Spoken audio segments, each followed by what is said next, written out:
Around the World episode 30. Welcome to Peshawar. This city is slightly crazy, but they've got it all. Amazing ancient history, architecture, brilliant food, and truly wonderful people. Come join the ride. We are at Royal Arms, and these guys are kindly showing us around what they make. Salam alaikum. Salam alaikum. If I thought, yeah. You can see different parts of manufacturing process. The amount of different kit lying all over the floor and the walls is absolutely incredible. And it looks like each of the parts that you can see belongs to a different piece. There are pieces of CNC, there are barrels that they're adjusting by hand and putting finishing touches on. It's kind of incredible to watch in what sort of conditions they are producing all of this kit. If you look carefully, you will see that you can find all different manufacturers from all over the world being reproduced here. So all of these are copies of things that you will find in Russia, in the US, in Germany, just about anywhere. There are copies of Chinese models. Absolutely incredible. So this part, you could see how they're doing so many things by hand. And now we are at the CNC production facility. You've met Dave in the previous video. Dave is a CNC engineer living in England, in Manchester, and so he finds it particularly fascinating. The machine you see now is producing these blocks for a particularly famous American model. It all starts with a raw brick of aluminum getting cut down to size and then precision CNC'd, grilled and milled all the way to the final product that you can see here. We are now at the factory's office, and here on the wall you can see all of the things they're producing right here in this factory. All copies of famous international models from all over the world. Welcome to factory number 1. At the moment we're going straight to the roof, and this guy's about to show us what they are making. This is their official testing facility. You can see all of these made by famous Austrian manufacturer, normally, and in this case, they've been made right here in Pakistan to a surprisingly high standard. So once they make them, they bring them up here on the roof to test them. Salam alaikum. Each product gets tested to make sure that it doesn't jam and that it performs as expected. The high-tech test consists of unloading it into a big pile of sand. Once it passes the strict quality control, it gets put into a big box and shipped straight to the shop. After this high-tech CNC facility, we're gonna check out more of the mom and pop's garage kind of shop. Right, we're getting a little bit luckier now. So these guys are gonna show us around. Our senses are immediately assaulted by different kinds of vapors, smokes and smell. And yeah, I don't think that these kids will have a particularly long life expectancy. Salam alaikum. We came right on time to see another round of testing. Now in this case it looks like it jammed. What you're seeing now is heat treatment, and this is also how they black out the barrels. The steel is exposed to really high temperatures, then cooled down with water, which creates a layer of black oxide. This helps to prevent rusting as well as changing the color of the individual parts. The filming is a little bit chaotic as we go through, them allowing me and not allowing me to film in different places. Here you can see advanced stage of the manufacturing process all the way to the finished and polished. We have set off to find more exciting places to see until we've discovered, yeah, you've seen that correctly. That is really what they called their arms company. Salam alaikum. It turned out to be an absolute standard shop. And yeah, most people here, they don't really study history. So they just thought that this would be a cool name. Salam alaikum. Hi. Assalamu alaikum. What I find really shocking is the age of some of the workers. But at the same time, in Pakistan, there are not many work opportunities. So a lot of them start apprenticing very young in order to support their families. The shop adjacent to the factory gets even crazier. And if you're thinking that you're not seeing any adults and any supervision of any kind, yeah, you're seeing correctly.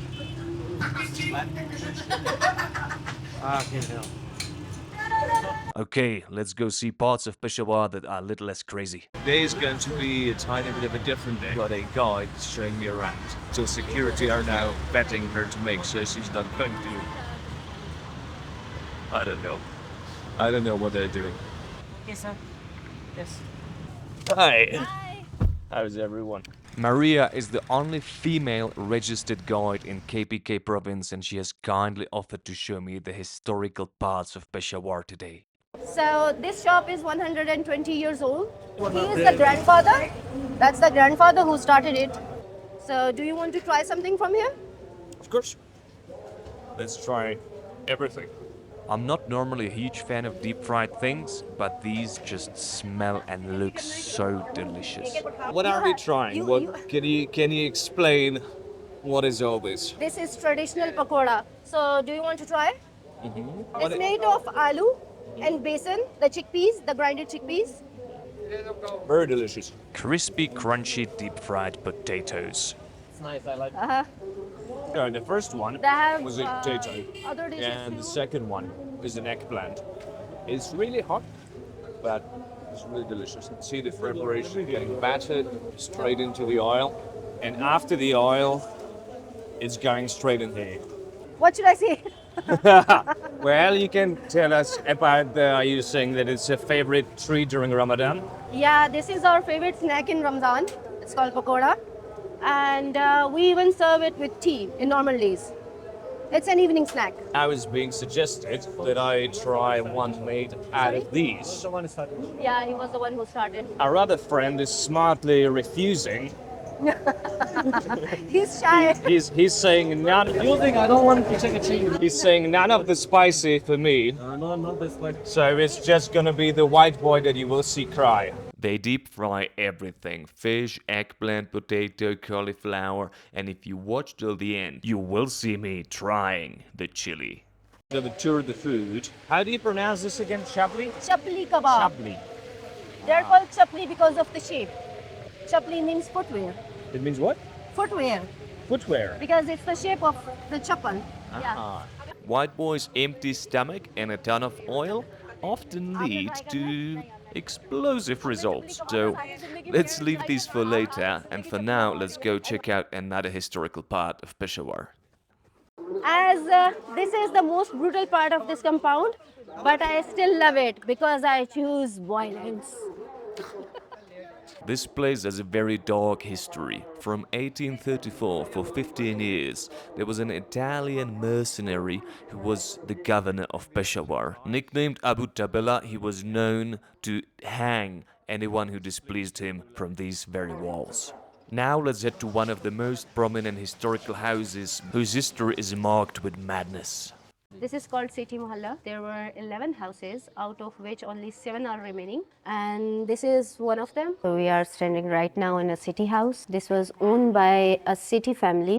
They were merchants. This house was built in 35 years. As the architectural design and the artisans were brought from the different parts of the continent and different countries. There were 11 houses in particular. Now remaining are only 7. Other houses are owned by the descendants of Sati.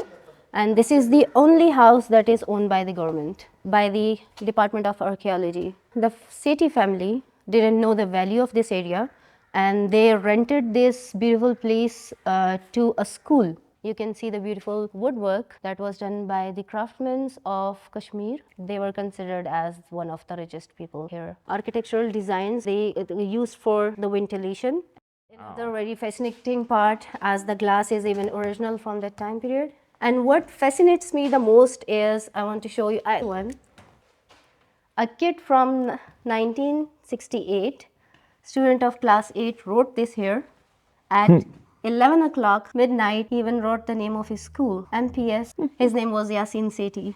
These are actually the reflectors. They used to keep the lamps inside, the oil lamps, so the light reflects on the mirror in the back and like brighten all the room. Designs are not made of plaster, but the egg whites and the lentils. Oh, that's crazy. So these are egg whites and Lentils. Unbelievable.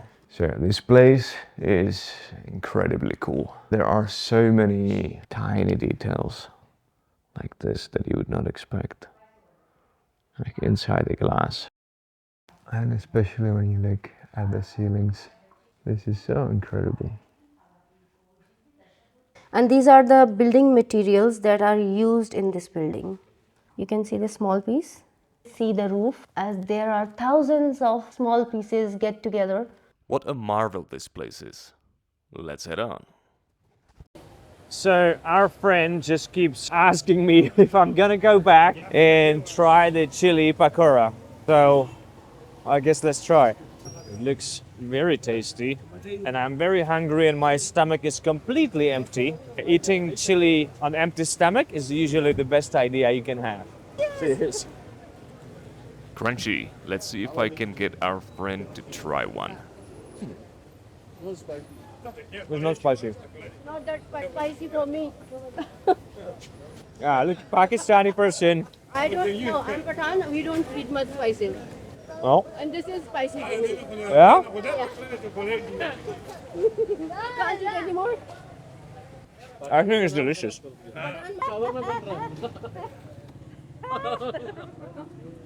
I want something sweet now, thank you. This is not sweet. Despite my best efforts, sadly, I couldn't persuade our other friend, Moody, to try the chili. So, this place, however, was fantastic, and now let's head out to see a historical mosque. So we are standing right now in Masjid Mahabat Khan, a 17th century Mughal-era mosque, and it has the same architectural design like Wazir Khan Mosque in Lahore.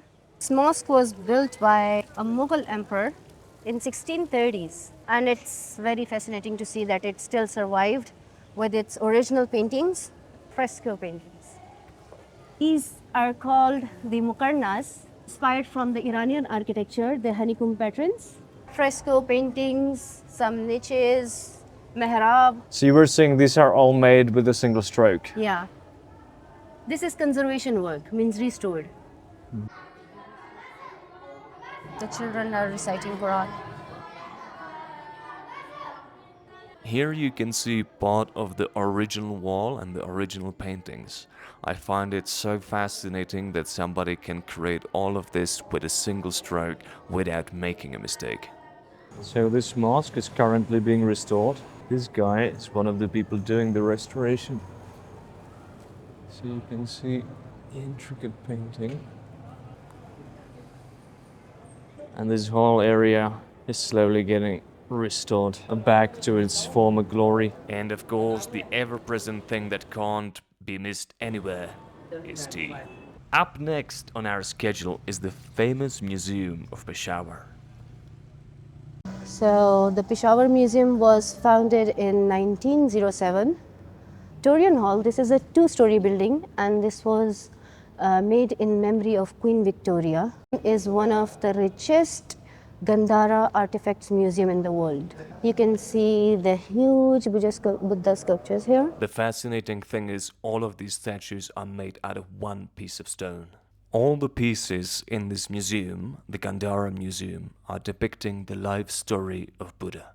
Buddha was a prince from Nepal, and the stories of his life are called Jataka stories. They are documenting his ascension from being a mortal living in the royal palace to awakening and godhood. The museum is truly fascinating, especially when you consider that Pakistan is a Muslim nation. A further highlight of how Pakistanis are accepting of other cultures. Now, I don't know what it's like for you, but for me, if I spend a holiday around museums, I get hungry. What is now almost 24 hours of no food, it is time to take my new friends to my favorite place. My favorite place in all of Peshawar. So this man makes the best food in Peshawar. Honestly, I ended up coming here pretty much every day. The food looks very simple, but it's pure magic. The way this works is that you have a look through all of the pots and you figure out what kind of combination of meat and vegetables and spices you'd like. And the guy creates one perfect, delicious dish out of all your choices. So this is how it starts.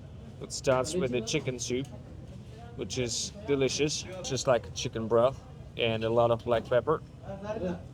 So we've also got liver. Which I am not going to try since I've still got PTSD from school cafeteria. That's your pretty face with your soup. They brought my chicken now that I'm very excited about. Okay, so what is this? It's chicken, boiled chicken, pieces of roti inside the chicken broth with homemade oil. Oh, nice. This is the panda, you were saying? Yeah. Panda. So we eat pandas, endangered species. It's very tasty. It just makes the bread like completely soggy, like kind of if you made cream soup, but with the pieces of chicken and the pepper. Really nice. So they use this chicken when they're making the broth, but I asked them to take the chicken and make it with sauce and chili.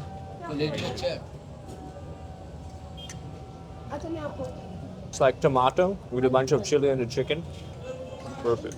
Well, we have happily devoured everything, and now it's time to sleep.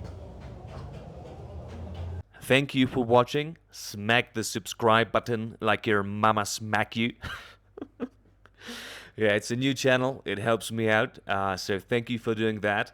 And here is a little Easter egg. I've mentioned the Sati house has an element of madness to it. And this was because the guy, the man himself, Mr. Sati, when ruble has gone down, it also meant his business has gone down and he's gone bankrupt. This led to him going bad, poop, crazy, and losing his mind. So thanks again, and see you in the next one.